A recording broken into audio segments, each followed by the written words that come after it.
In this video, I'm going to give you the 7 things I hate. Okay, maybe hate's a strong word.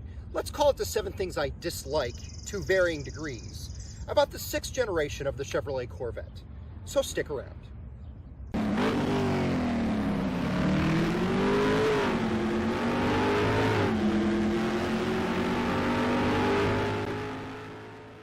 Number 1 on my list of things I really don't like about this 6th generation Corvette, and this is going to be true of every Corvette generation, is that sloping hood that just kind of disappears.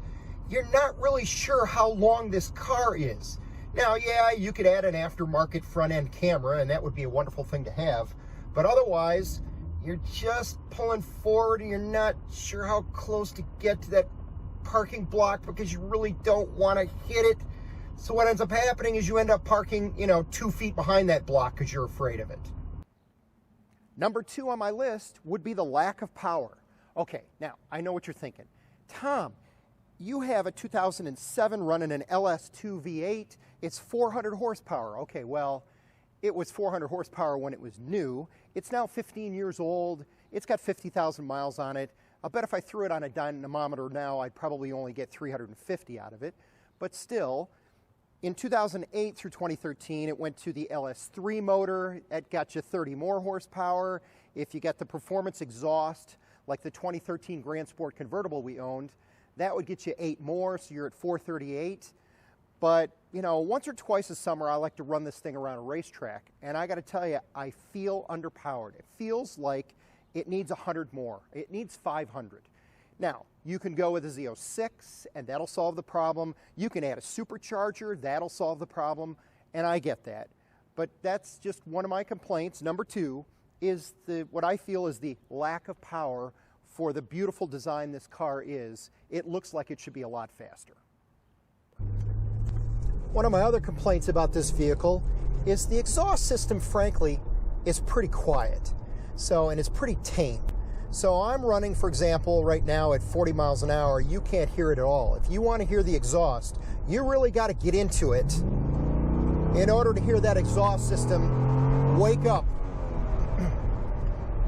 So a lot of people find that that's one of the first modifications they do to their Corvette is they buy a Corsa or Borla exhaust system so they can have more of an exhaust note to it.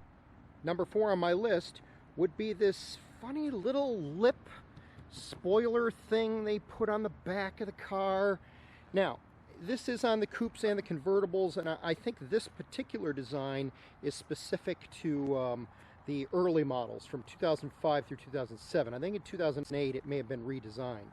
And it has the third brake light, as you can see in it. But I gotta be honest, it's kind of ridiculous looking. I mean, it doesn't cover the whole back end. It's not going to provide downforce, at speed. It just kind of seems, hey, we forgot to design the third brake light in the rear end, so let's just add this little lip thing and that'll get the job done. Number 5 on my list is going to be this rear fascia. Okay, see how much play this thing has when you push on it? And it's everywhere. It's on the sides, it's on the top. It's like, come on, Chevrolet, couldn't you have put some structure or something behind it? Why does it have all this flexibility? Just doesn't make a lot of sense to me. Number 6 on my list would be the high cost of maintenance. Okay, let's put it in perspective. It's not a Ferrari or a Lamborghini. That's true high cost of maintenance. But it is not like owning a Toyota Camry or a Ford Fusion, for example. If you want to do an oil change, Mobil 1 synthetic, the dealership's going to charge you $175 for that. I had to replace all 4 tires, and I put quality Michelin Pilot Sports on it. That cost me $1,800 for 4 tires. And so it's a relatively high cost of maintenance for this vehicle.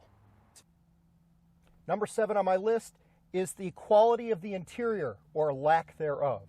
So this vehicle just uses too many cheap plastics in the dash, in the console. Now, I'll mention that my Admiral Blue has an aftermarket blue interior, so this was not a standard feature from Chevrolet.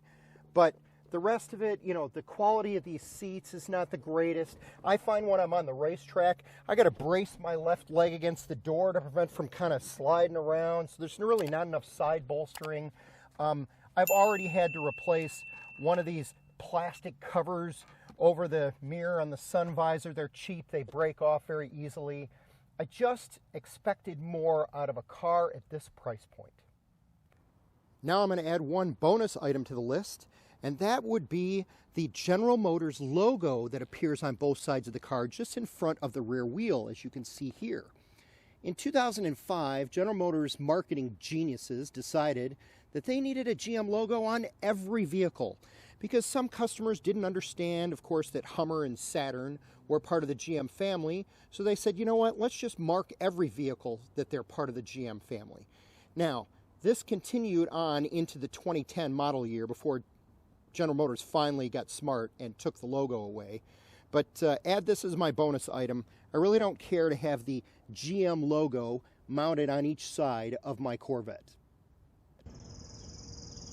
And those are the 7 things I really don't like about the 6th generation of the Chevrolet Corvette.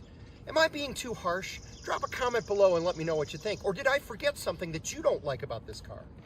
My name is Tom Stroup. You've been watching Find the Right Road. If you enjoyed that video, please click the like button and consider subscribing to my channel. Thanks, and we'll catch you next time.